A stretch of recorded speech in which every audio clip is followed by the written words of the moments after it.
Welcome, hello, Yasu, hi, my name is Tai Kölner, and today's video is See Them Growing or Smash Them. It's about spells, and I want to dive into this topic today. To those who don't know me yet, make sure to subscribe my channel if you want to stay updated. Also, I introduce a little so you know who I am. My name is Tai Kölner and I'm an author, I'm a black magician, I'm a follower of the Draconian path, so I'm working with the left-hand path, with the Clifford, with tarot, with runes, etc. And also you always find, let's say, parts of invocations or spells on your journey. And this is where I will scratch the topic today. So also, I'm a natural born empath, so this is what essentially did guide me onto my path. And I am a student of the Left-Hand Order Dragon Rouge, while I'm a student, not a representative, so if you got any questions, check on the internet site of the order yourself. So, let's get into this. I mean, there are many people around who feel threatened by people who are spelling them. Let me tell you one thing from scratch. The most people will not ever make it. You can scare the hell out of people, but the most people are not able to really work a functioning spell. That's the first fact.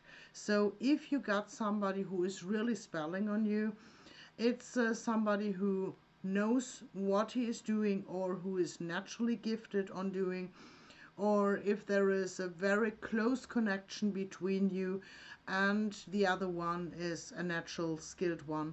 So let's say, for example, you get pregnant and your boyfriend is running away and you're catching a spell onto him. This might work because you're hell of angry and this one is sneaking out, right? So there are some points how it can work. It can be by exercising for decades, or it can be because of a very close emotional connection.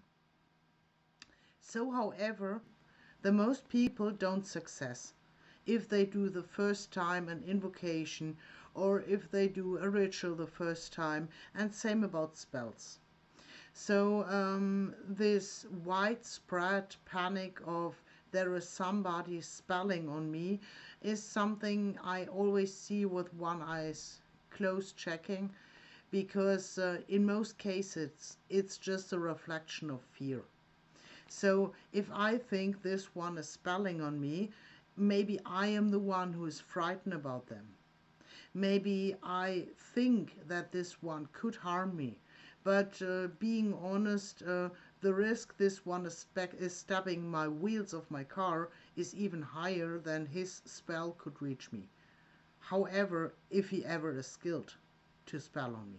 So this is something you should always try with a pinch of salt. If you feel that somebody is spelling on you, check the outer frame, because in most cases it is not given. However, sometimes it is given, and especially if you are moving in scenes which are, let's say, with a high amount of people who are very empathic, who are very skilled in practicing, who are used for rituals over decades, and if you piss their shoe, it could happen that you catch a spell. Or if someone is uncontrolled, because giving somebody a spell is something you also, as a practitioner, think twice, because you are using energy to push it to somebody else, and it is now never a one-way track, so you always run for the risk to get a feedback of this person. So why even doing it? It is far more easy to blackmail a person in daily life than to send a working spell, so to say. On the other side, if you really catch somebody who is wasting his energy on kicking your ass by casting a spell, just for whatever reason, you got two options. You can, to take a Marvel wording, you can smash them. Smash them in a way as you can kick their ass. So they really are going down to the floor, that they lose their well-being, that they lose their health, that they probably may die. So this is the very common naming of death spell, for example. You could do so. But what is your benefit? Okay, you can take revenge. Fine. But after you took revenge, the problem is not solved. You just harm somebody and probably he get a scar or a wound or a health issue which will follow this one all his life. And but you did not do anything productive. You just took some harm and did cast it over. um, if it's just about harming this person, why not get there and beating up? Would be the same. So there is another thing I prefer. This is see them growing. Because what is our main core in our practice?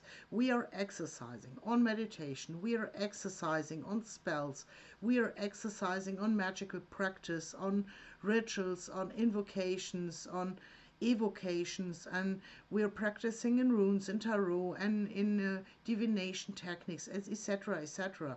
So we are all about evolving. Crushing somebody is nothing about evolving. But if you got somebody who's trying to piss your shoe, you can just get there and mirror it. So imagine you got, if you're working with runes, the Thurisas is a great tool. Also, there are other techniques you could use. You just take the energy of that person which you sense. But because you can never be 100% sure this is the person, it could be a student or somebody else doing the job for this person. So you take this energy which is impacting you and you're writing a spell by yourself. And so you do a ritual by yourself, dedicating to this energy which is impacting to you. And so you can just send it back by telling, okay, if you are this stupid to harm on me, I will give this back to you over and over and over again until you get sick and swallow your own blood and die. Over and out. This sounds harsh, but the teaching spell on this point is, it is their responsibility how long the pain will last. So as long as somebody is attacking you, he will swallow his own shit until he stops doing this bullshit on you. Or if it was not this person you thought to be, if it was somebody else, and you're just dedicating your spell onto this energy, you will hit this person who did originally send this spell to you. So you hit the target without hitting somebody who was not involved. You're not the one using your energy, you're just the one reflecting the other one's bullshit onto them. So as much and as more effort the other one pushes into to get a track on you, the more shit he gets back, or she. So this is what I name teaching, because then they got the opportunity to either kill themselves, there's responsibility, or to learn from this and to decide to better not do it and to do whatever else. So this about my opinion about smash them or see them growing. It might be a kind of a Luciferian impact as well, but also if you are in whatever circles or coven or whatever groups, if you're active there, it is not about we are burning the world just because it's funny. No, we are about learning. We are about manifestation. We are about mentorships. We are about studentships. And so it is all about evolvement. And why not using a spell to help the other one to evolve the hard way, if it needs to. So this is my opinion, and I don't want to kick my opinion into your mind. I want you to find your own opinion about. And I would be happy if you also kick in for the way of teaching instead of the way of burning. While, and this is also said, if you got somebody who is over the row, not able to learn, he may feel free to burn himself. So, have a wonderful one and see you next time.